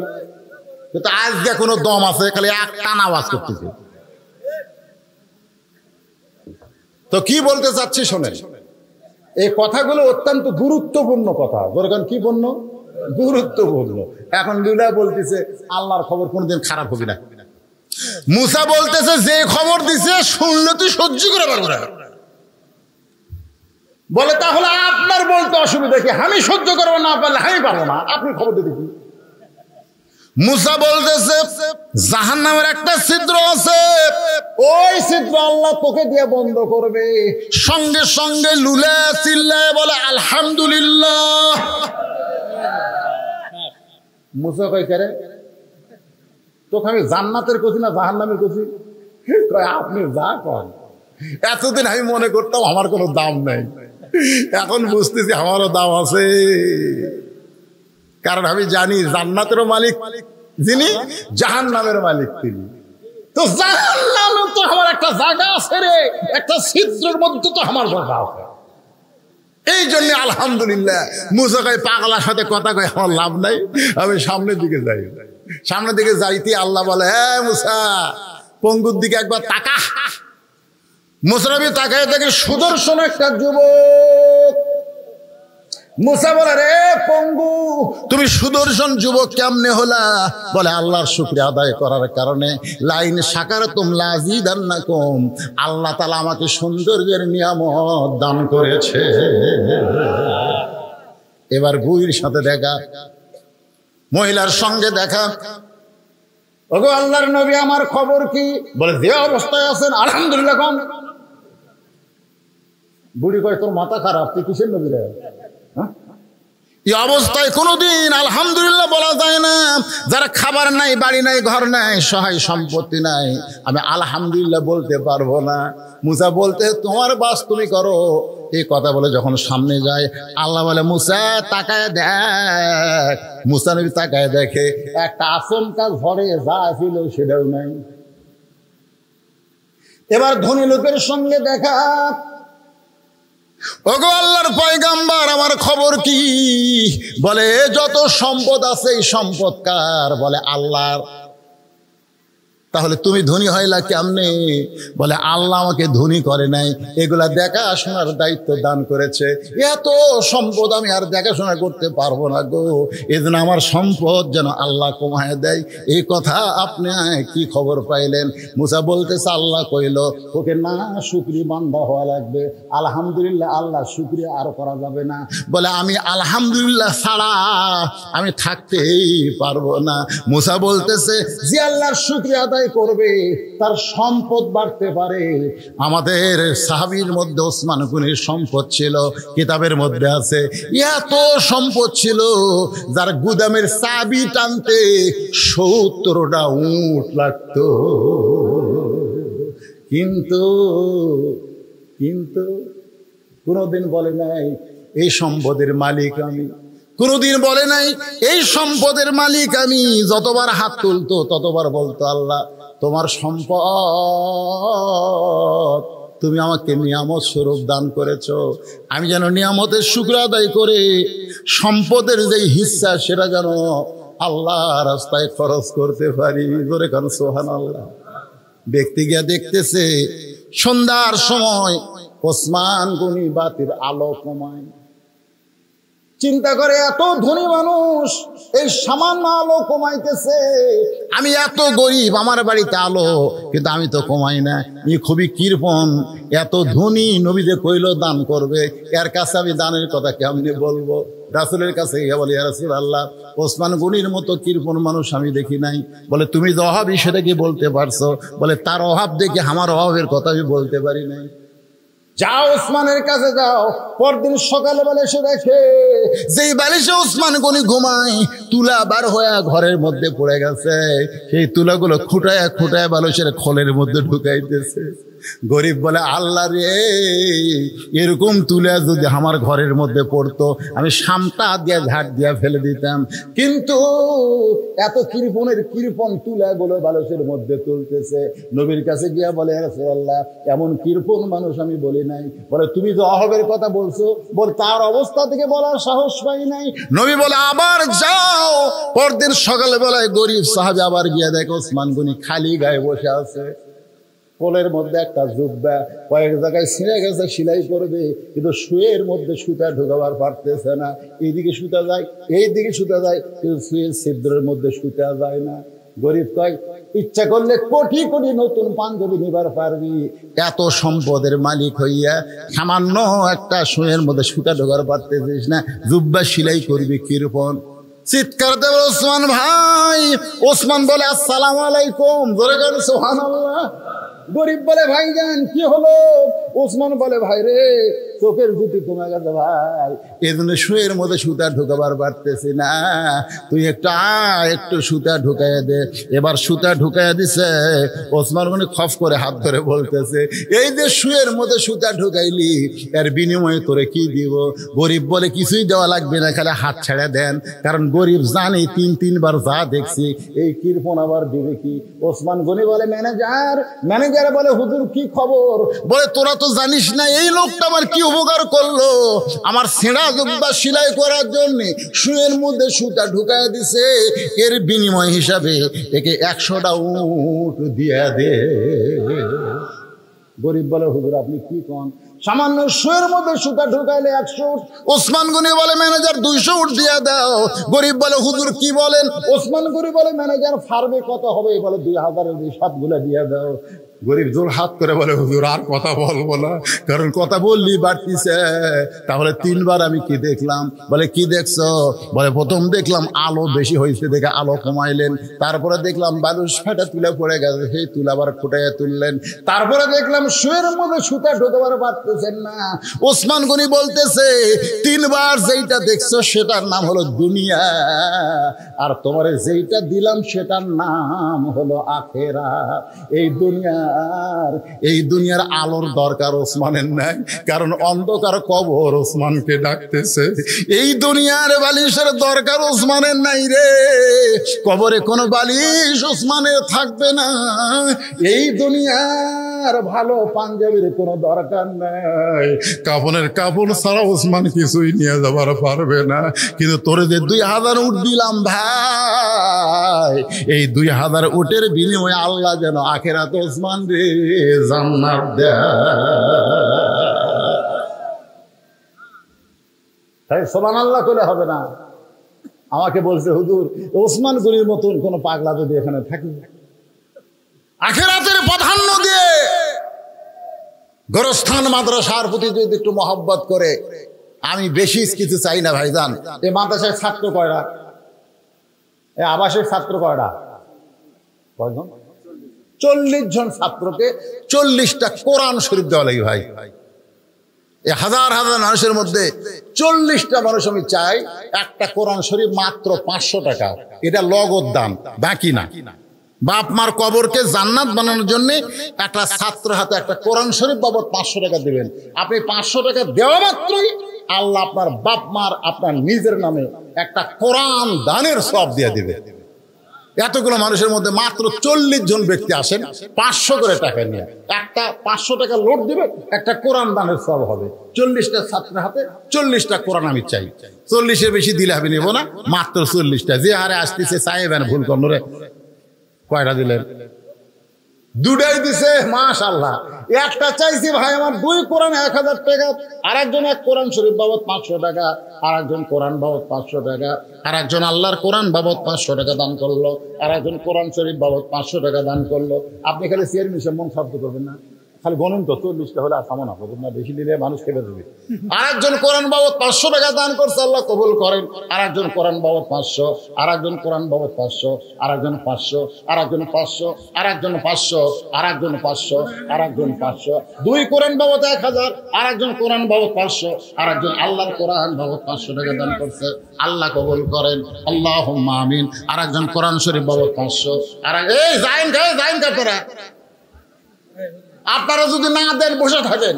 আমি 40টা মানুষের কাছে চাইছি, আল্লাহ টাকা দেওয়ার জন্য এরা পাগলা হয়, আর এরা বাড়ির যাওয়ার জন্য দৌড়ায়। এই পাগলারা রাস্তার মধ্যে যদি আজরাইল খাড়ায় থাকে, আমরা এখানে দোয়া করবো। আখিরি মনোযোগ, বাপমা যাদের কবরে গেছে, আর একজন 500, আর একজন 500, আর একজন 500, আর একজন 500, আর একজন 500, আর একজন 500, আর একজন 500, আর একজন 1000 টাকা 2 কোরআন বাবদ, আর একজন 2 কোরআন বাবদ 1000, আর একজন 2 কোরআন বাবদ 1000। যাদের বাপমা 2 জনই মারা গেছে 2টা কোরআন দেন, আর যদি না পারেন একটা দেন। আর একজন 2 কোরআন বাবদ 1000 টাকা, আর একজন আল্লাহ তোমার কোরআন বাবদ 500 টাকা, আর একজন কোরআন শরীফ বাবদ 500, আর একজন 500 টাকা দান করছে, আল্লাহ কবুল করেন। আল্লাহ তোমার পাগল বান্দারা বারবার দান করার পরেও তোর আমার কোরআনের কথা শুনে এমন পাগল হয়ে গেছে, কোরআন শরীফ বাবদ 500 টাকা দান করলো, আল্লাহ দানকে কবুল করেন, আল্লাহুম্মা আমিন। মাত্র 40টা চাইছে ভাই, লেখালেখির দরকার নাই। এই লেখালেখি কেন? লেখালেখির তো লগত। আমি আর একটা কোরআন শরীফ 500, আর একটা কোরআন বাবদ 500, আর একটা কোরআন শরীফ বাবদ 500। এতক্ষণ চেয়ারম্যান 40টা করলই না রে, কয়টা হলো রে?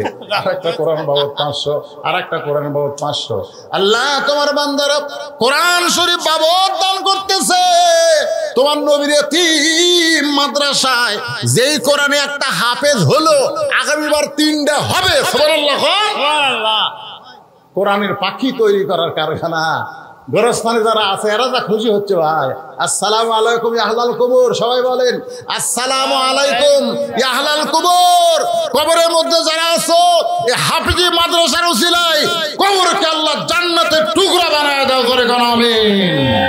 মাদ্রাসা জীবনের বিনিময় হলেও আপনাদের টিকায় রাখতে হবে, ঠিক কিনা বলেন? হ্যাঁ মাশাআল্লাহ। মাদ্রাসা এখনো টিনেরই আছে, মাদ্রাসা আশেপাশে বিল্ডিং হোক, কেউ মাদ্রাসার কেউ হুজুর টুজুর কেউ নাই, ঘুরে যাবে। ও মাশাআল্লাহ।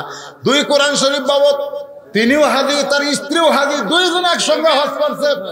আবার 96 সালে ওনার বাবা হজ করে দুনিয়া থেকে চলে গেছে। 2 কোরআন বাবদ 1000, আর একজন কোরআন বাবদ 500, আর একজন কোরআন বাবদ 500, আর একজন কি আছে কয়টা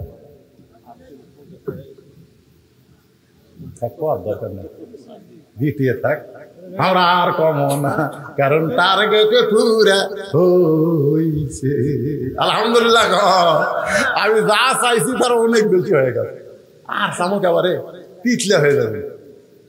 কি নাকে ফুলে দেয় মারে ও মা, কোন জীবিত মেয়ে সহজে নাক ফুল খোলে না মা। আমার একজন মা নাকের ফুল করছে দান, আল্লাহ যে নিয়তে করছে দান আল্লাহ কবুল করেন। আল্লাহ তোমার একজন বান্দা 100 টাকা দান করছে, আর এখন 200 করছে। আপনারা 100-200 যেটা করবেন এরা দানের মধ্যে, এগুলো সিলিবার বলি না থাকে।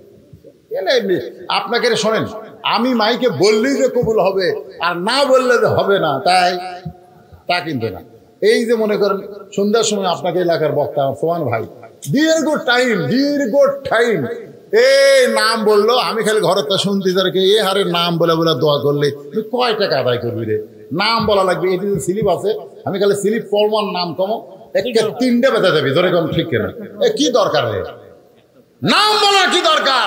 কারণ যাদের বাপ মা কবরে গেছে, দাদাদের কবরে গেছে, তারা অবশ্যই গোরস্থানের মাদ্রাসাকে টিকায় রাখার জন্য দান করবেই, ধরে কোন কথা ঠিক কিনা? নাম বলার দরকার নাই। আপনি লেখার সাথে সাথে আপনার নাম কি এই কাগজ আছে, জান্নাতের খাতায় আল্লাহ লিস্টি করে নিছে। দানবীর কাকে বলে আর সাকিও হাবিবুল্লাহ। আল্লাহ রাসূল বলেছেন যারা দান করবে তারা আল্লাহর দোস্ত হবে, ধরে কোন সুবহানাল্লাহ। আল্লাহ কানা ফাসিকান, যদিও সে ফাসিক হয়, যদিও সে নামাজ পড়ে না, রোজা করে না, কিন্তু দান করে, এই দান করার কারণে আল্লাহ তাকে মাফ করে দিবে, ধরে কোন সুবহানাল্লাহ।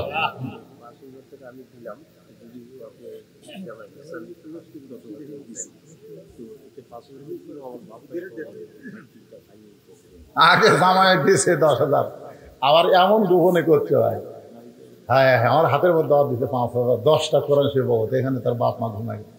আল্লাহ আল্লাহ, এমন মানুষকে বারবার খাদেম করার জন্য দুনিয়াতে আল্লাহ কবুল করো, মনে করো আমি।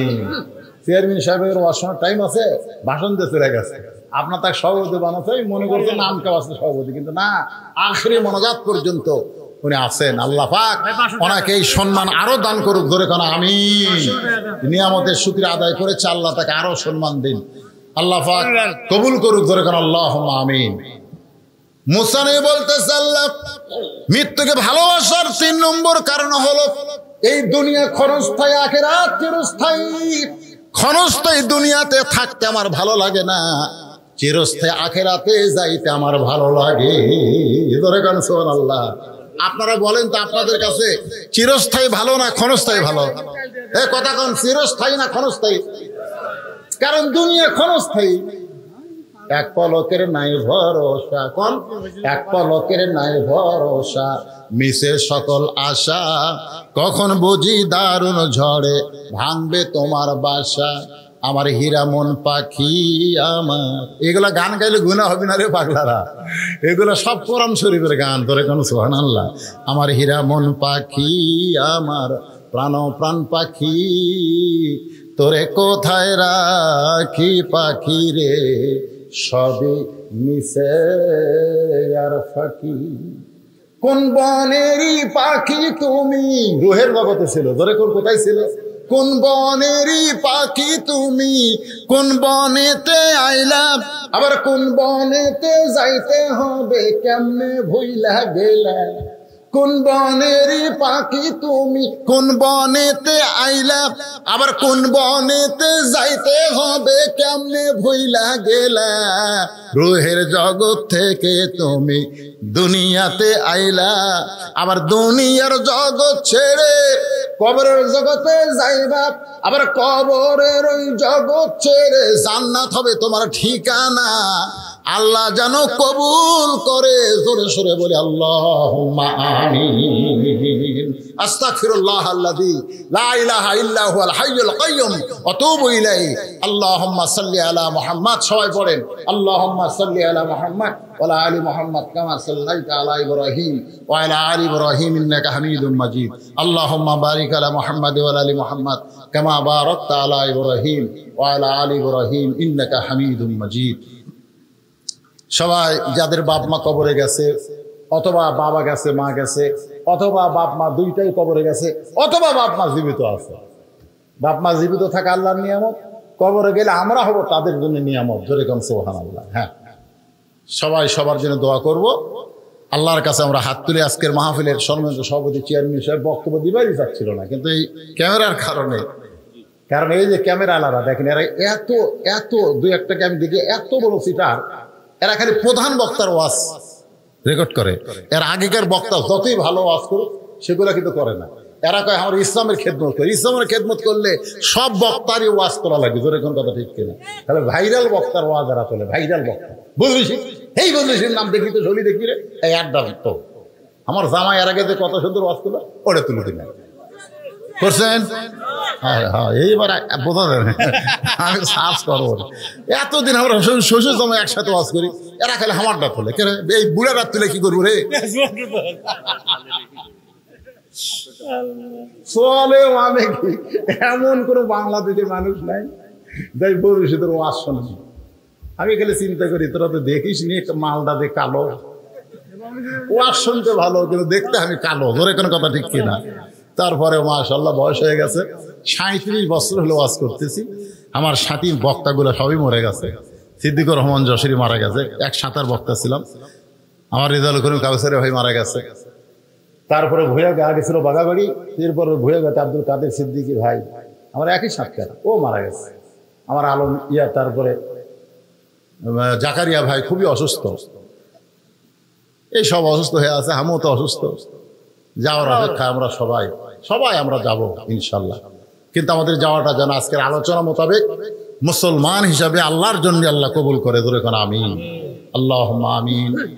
আল্লাহুম্মা আনতাস সালাম ওয়া মিনকাস সালাম তাবারাকতা ইয়া যাল জালালি ওয়াল ইকরাম।